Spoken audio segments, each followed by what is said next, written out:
Hello, friends. Welcome to Nirmal. I'm Piyush Jain, and today we are going to be talking about result performance, result review. And this call is about Bikaji Foods International Ltd. The numbers came out; they were very strong. Good sort of volume growth, stability in the price performance, and growth was well spread out across categories.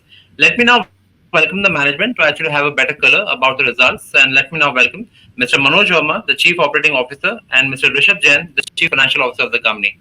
Gentlemen, welcome to the show. Thank you very much. Thanks, Piyush. We actually saw the first quarter numbers. The volume actually was strong, and now actually we have stepped into the second quarter again. Strong volume growth. Also, looks like the price stability has continued. Manoji, help us understand how overall it has been for the company in the second quarter. If we look at for overall industry, this quarter has not been as great. For reasons like if you look at early monsoons, then delayed monsoons kind of a stuff. So what I read here and see in the market, it's been not as easy as it was the earlier one, erstwhile quarter was. However, coming on to Bikaji, I mean, we are glad to inform that we have delivered a wonderful growth in snacktionery, which is about 17.5%, ever highest growth in terms of volume for this category, and by far ahead of the overall category growth. That's one. Sweets of course जो हमने anticipate भी किया था कि हमारी quarter to से quarter three में cell shift होगी on account of delayed Diwali. Last year it was in October. This time it's in November. So that's the shift November. well anticipated. So that's so nothing to worry about. Gifting का momentum अगर हम देखें कि market में कैसा है, what we did in the starting of the quarter, which is last month. So by far higher than what we expected. We ourselves had planned high growth, but still we are running short of stocks. We're not able to meet demand. So that's a very, very positive sign. Uh, Papad is one category, अगर आपने हमारा data देखा हो, is not done, in line with what we had planned for ourselves, was because of, as I said, extended monsoons. This is handmade papad, so we could not meet the demand. Again, there was a supply, constraint on that stuff. Rest, if we look at, well on track in terms of bottom line performance, it's been ever highest EBITDA what we have delivered, and it's a consistent effort of our entire finance team and the organization who could get us there. Right. One follow up on the papad.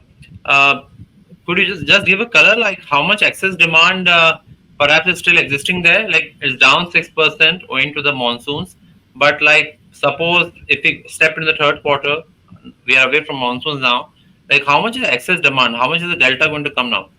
No, so now Papad will be, high double-digit growth, in quarter three and quarter. Any which way, if you look at, these are conducive seasons for Papad. So that's how it Hmm. does very well for us. So it would be a, reverse story you will see. Right. And from the perspective of volume growth, about 5% versus the last year.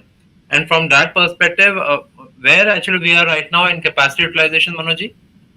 So overall capacity utilization, we are almost about 50%, close to 50%. That's the capacity utilization we have. What we plan for ourselves is that in another 3 years' time, we should be at about 75, 80%. That's what teams are working on. Right. And that would be actually entailing more through distribution expansion because I remember sometime back when we had a conversation, it was also more about, and at that time I was talking to Rishabh Ji, I think. It was more about distribution expansion also. So how's that plan going up? So FMCG is all about distribution only, and that's what is our grain now. In last quarter, we have added about 46,000 outlets in our direct reach, which takes up the tally to about 208,000 outlets. What the target our sales team are carrying to deliver 250,000 outlets in terms of direct coverage. So this number gives as much confidence that team are well on track in terms of increasing our distribution. This would be an ongoing story, and I think year on year you will hear from us that there's a stretch target on distribution. And Rishabhji, a similar question to you. I remember the last time I think you had entered the railway segment, canteen segment, and at that time you Yes. were explaining about it post listing. At that time we were talking. How like satisfactory has been in terms of your goals? So overall, our institutional business is close to 3.5%. It's significantly moved compared to compared to last 2, 3, 4 years. So it's done good job for us, and it's a big opportunity, big category. Canteens we just started 3, 4 months back, so it's a big category, and we'll see a good numbers in coming years. Right. And coming to the category, Rishabhji, in terms of snacks, how's the category performing? And as you move from the second quarter, third quarter, what is the sort of stock level actually you're expecting? Because before festivity, usually you start releasing more stocks to your distributors. So help us understand like how this movement happens between the pre-festive period to the post-festive period, and also has that volume growth already been accounted in the second year, or it is also going to come in the third quarter? No, no. So basically, you see, this year Diwali is in November 14th, right? So major offload of all the gifting sweets will be in October month. So second quarter will be that's why you will see our sweets growth is in degrowth of 12, 13%.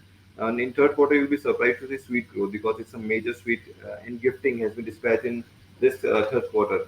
So we'll see a good growth in sweet category in this quarter, and overall YTD growth also will look much higher compared to what we're looking at as of now. And what about the snacks growth? What is the seasonality there? So in snacks, there is not much seasonality because snacks is a 12-month season, right? There is little bit variation because during Diwali there are some lifting of bigger pack is there in snacks in snacksery, but not much difference like what we see in sweets or papad segment. So overall, our target was that this year that we want to grow 16 to 18% volume growth, and we are on track to achieve this number. Right. Manojji, coming back in terms of the market strategies, help us understand how are your focus markets doing, and in the focus markets, what kind of markets actually have been covered? So I'll answer your latter question first. So focus markets are four from North India, which is Delhi, UP, Haryana, Punjab, and two from South India, which is Karnataka and Telangana. To support these markets, we have invested, even in terms of capacity also. So we have one, factory now in Tumkur, which is close to Bangalore, and the other one, we started last year. This is in Kanpur to support, the North India markets and primarily UP. Coming on in terms of performance, so focus markets have started performing, started firing now for us. The kind of growth, both in terms of if we look at our coverage, so that has the major movement which has come from focus markets. In Hmm. terms of growth, also if you look at, so our focus market growths are by far higher than overall company or the core markets growth. Right. The base perhaps could be smaller, but I think the growth actually, as you're saying, is in double digits. 11% growth versus 6% growth in core markets. But yes, in terms of base, perhaps is where actually the real focus is. But going from there, sir, also give us a clarity or some color around the regional performance, the regional demands, how that has played out for you. Because I was looking at the numbers, and it was showing to me that West perhaps was actually uh, showing some weakness. Maybe I think because of the quarter switching of festivity period. So help us understand the regional performance also. Okay. So if I was to give you some numbers, and I think that will bring a lot of clarity, our core markets are least, a share of business for sweets business, right? Because here dominance of ethnic snacks or overall snacksery is by far high. Uh, then as you move to focus states, so it is 2x share of business of what it is in core. And when you go to other states, wherein West states falls in, is again 5x of what our core states are. So their dependence on sweets and gifting is very very high, because in the past we have been using these markets, or it's the opportunity sales we used to do. Now the shifting of Diwali from here to there is the reason that that's bringing down. So the biggest sweets decline if you look at, or the this particular category if you look at. That's the reason that why West markets are looking low. If you look at net of, or when we look at net of sweets, then West markets are not at a degrowth. They are in line with rest of the growth. Okay, that's very interesting. No, now let Rishabh coming to you. I think the biggest story of this quarter is actually expansion in EBITDA margins. So help us Right. understand the volume growth was stable, 5 to 6% volume growth, and everybody is going to expect the third quarter is going to be a robust quarter for you. But the real story is margins there. So how one thing is we can guess that the capacity utilization is moving up, but help us understand more about the profit margin and EBITDA margins. Yeah. So basically, you see, when we started our IPO journey in June last year, our gross margin was 24%, and our EBITDA was close to 7%. Right. So we have delivered last 4 quarters. We delivered continuous improvement in both the lever, be it gross margin or EBITDA. Hmm. So basically, you'll see gross margin 24 to this quarter we have done 33%, close 33% gross margin. So basically, in tough times we learn many things like how to have good purchasing policy, be it making some few contracts of long term for contracts for in key raw material, be it building a lot of efficiency, building at below gross margin level, be it improving in marketing, how we can do a good marketing with the same amount, then building operational efficiency in manufacturing costs. So across all levels, we have worked on, and we have saved a few money in this. So basically, you will see a gross margin. In fact, compared to first quarter also, the gross margin is same in both first and second quarter, but our EBITDA is improved from 13.6% to 14.4%. So Hmm. we are working on we are working on many levers so to improve. Currently, also our utilization is close to 50%, but our expense we have parked in which we, so once we utilize this capacity to 70-80%, there will be further improvement in gross margin EBITDA level. That's what we are working on. And my question was actually that at your peak utilization, as Manoj was highlighting, maybe in the next 2 3 years, actually you reach your peak utilizations. Like what sort of margin expansion could be expected just on the capacity utilization jump? So basically, we want to see from operational efficiency, our margin must be improved by close to zero point 0.5 to 0.75%. That's what improvement we need to do, because there's a fixed cost which is sitting in our books that is fixed because we need to run all the factory currently. So we have done major investment in all the capex in last 2 years. All the plant which is sitting outside Bikaner are sitting in the capacity of 15 to 35%.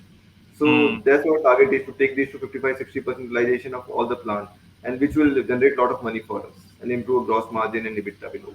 And that is always a big delta. When the plant Yeah, actually starts achieving maturity, it's a huge delta in the margins. sure. Yes. One small question from the perspective of raw material pricing, how you have been able to manage your procurement on both edible oil and pulses, flour, where we have generally seen price inflation. Edible oil it is cooling off, but pulses, flour remains on a very high inflationary note. So how you have been able to manage that? So edible oil has been big support factor in last 1 year basically. We have seen 150 rupee plus later to currently it's 90 100 rupees a liter. So we have seen a big cool off in edible oil, which has supported us in improving our margin. But yeah, in raw material, so there was some movement, some increase in raw material, few commodity like urad dal or chana dal. We have seen a good price increase in that and a good inflation in that number. But yeah, ultimately what we'll learn in tough times that we so when the fresh crop came, so we have parked few percentage of overall requirement. That has helped us in overall maintaining our margin. That's what we are working on. Okay, and largely, basically, you have not increased prices. You largely have managed strategically your procurement. So basically, we not increase prices. In fact, we have even extra grammage from consumer perspective. So our key product like bhujia, they given 10% extra in key SKU like 400 gram, 200 grams. So we have passed on the prices to consumer because it's ultimately we need to respect the consumers and we need to respect the competition also. Right, sir. And Manoj, coming back to you, help us understand how the exit quarter, the third quarter so far is looking to you. So 1 month has passed by, which is October. We are in mid of second month of quarter 3. Thus far, the going has been very good. As I said, there's quite a excitement, amongst the trade. This Diwali will be, I think, one of the best Diwalis. That's what I could sense, as we speak. And by this, trend, I think the quarter three will be a very good quarter for us. Okay, staying on the good hope, Rishabh perhaps my last question. International markets, a couple of months back when we were having a conversation, that is something which is a long term aim also to keep increasing the presence. Right. How that strategy is playing out? So it's a journey basically. See, so it will take 3 4 years to establish right type of export what we want to do. Right, we have set up a frozen plant also, which will commission in next month, in December month basically. So that will help us fuel us a growth for export market. But yeah, it's a good opportunity. It's very close to our heart. Okay, and that perhaps sums up the second quarter and our actually conversation around the third quarter. Gentlemen, thanks a lot for coming on the Thank show you, and helping thank us you, understand the financials for the second quarter. And we wish you a very happy Diwali in advance from all of us. thank you, and wish Thank you you the so same. very much. Thank you, Thank you, and a happy Diwali to you all. And thank you. dear viewers, with that, we come to the end of the show. Hope you enjoyed it.